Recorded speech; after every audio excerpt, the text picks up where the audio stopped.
to Capitol Reef National Park, our 31st national park. Let's go! It was established in 1977 and is home to some very unique geology. It gets its name from the white sandstone domes that resemble the Capitol buildings and the rocky cliffs that form a reef-like barrier. The park is also home to the Water Pocket Fold, which is a 100-mile-long deformity in the Earth's crust formed through tectonic plate activity. The activity was so drastic that the west side of the fold is several thousand feet taller than the east side. The park is also home to Native American history such as petroglyphs and American frontier history such as the Fruita area. Our first trail here at the park is the Chimney Rock Trail, which is a 3.1-mile loop. It starts a few miles west of the visitor center off the highway, and it is a pretty small parking lot, but the ranger at the visitor center told us that if it is full, you can park along the highway.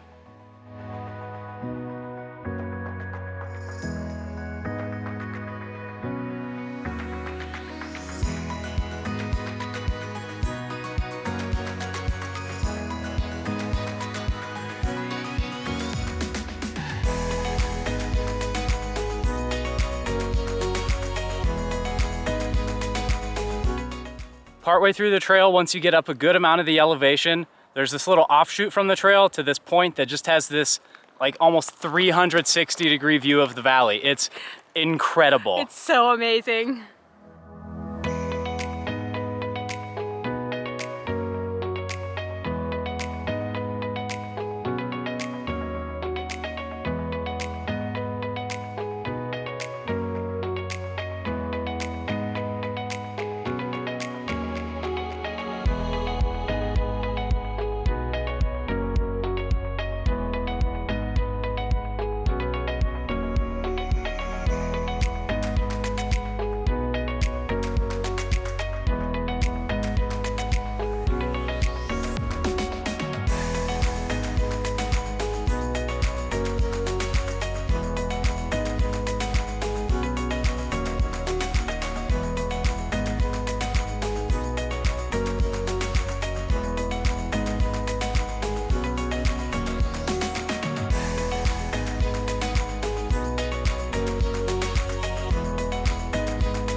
We're just about to the end of the trail, and although there was a lot of elevation, it was absolutely worth it for the views at the top. So cool. I loved being like up at the top, you get to see all those views, and then you go down into the wash and it's a whole different experience, but so cool. Yeah, it's a really diverse trail with just a lot to see overall. In 1880, Nels Johnson moved to Fruita and planted the first orchards here, including apples, plums, peaches, pears, and walnuts. The water from the nearby Fremont River combined with the heat reflecting off the rocks made for a great place to grow fruit. Today, the National Park Service manages more than 15 orchards nearby, and visitors are welcome to pick fruit when it's in season. Unfortunately, we're a little early, so nothing's in season when we're here. Another prominent structure in Fruita is the schoolhouse. It was constructed in 1896 and was a functioning schoolhouse until 1941 when it was closed due to lack of students. The next trail we're doing is the Hickman Bridge, which is a 1 mile each way out and back. It's one of the most popular trails in the park, so either get here late in the day or pretty early in the morning.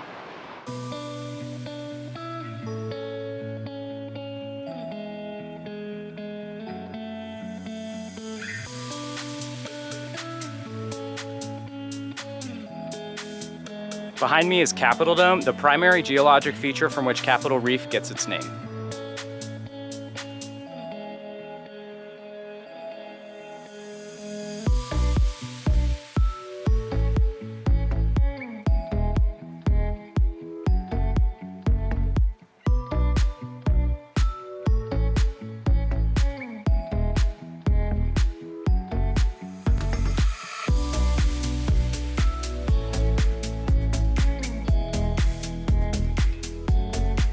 This is the Hickman Bridge, and it's really easy to see why it's one of the most popular hikes in the park.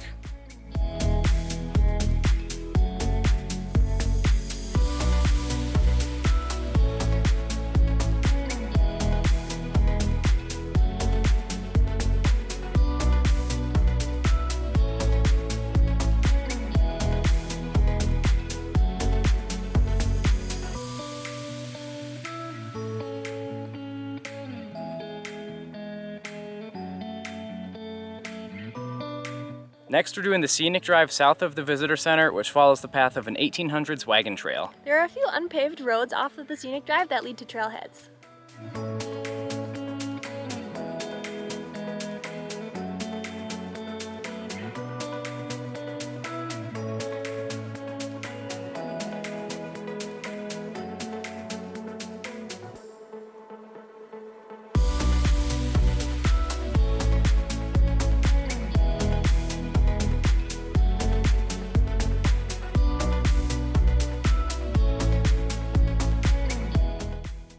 We drove to the end of the scenic drive and through one of the unpaved areas, Capitol Wash. It was so cool. There was like these steep cliffs on each side, and it was just so cool to drive through them like that. She put it a good way too. It's like hiking with your car, because when you're going through these areas that aren't really that accessible, but you get to do it without, exerting yourself. But we're gonna do the other, or one of the other washes now, the Grand Wash, which is a little bit shorter than the Capitol Wash, but it leads to the Cassidy Arch, which is a trail that we're hoping to squeeze in at the end of the day here. Cassidy Arch Trail is an out and back that's 1.7 miles each way, and it's another really popular trail, so it's best to do it at the start or end of the day. Worth noting as well for these unpaved wash roads that they are prone to flash flooding, so if it's raining pretty heavily while you're here, the national park will probably close them, but just in case they don't, it's best to just save it for another day, skip the hike, play it on the safe side.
We just rounded a corner on this cliff ledge and we get the first look of the Cassidy Arch, and it is way bigger than I anticipated so cool. it. Doesn't come out great on camera yet, but we'll make the rest of the hike there and then we'll definitely get some good shots of it.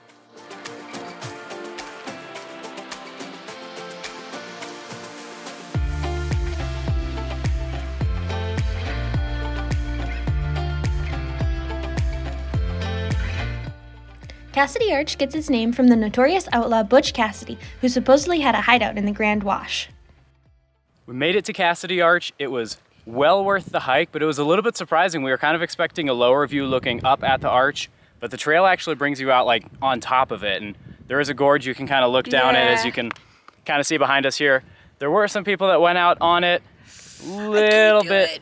Yeah, like I don't know what it is with us and arches, but we backed out of doing the St. Louis Gateway Arch due to heights as well. We're definitely not walking out on this one, but it was still well worth the hike, and just up the ridge past the arch is an excellent view off the mountains as well.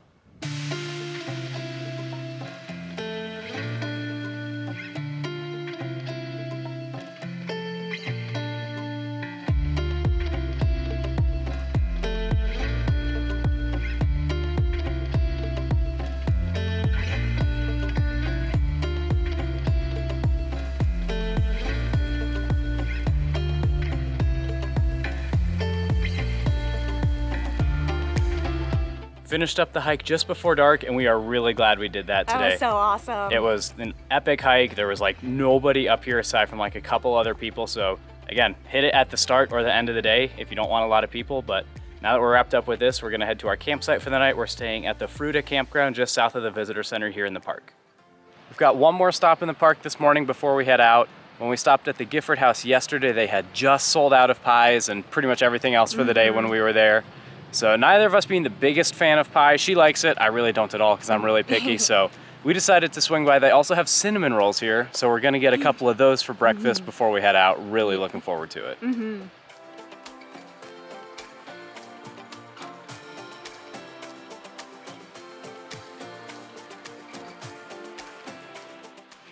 Got in right as they opened at 9.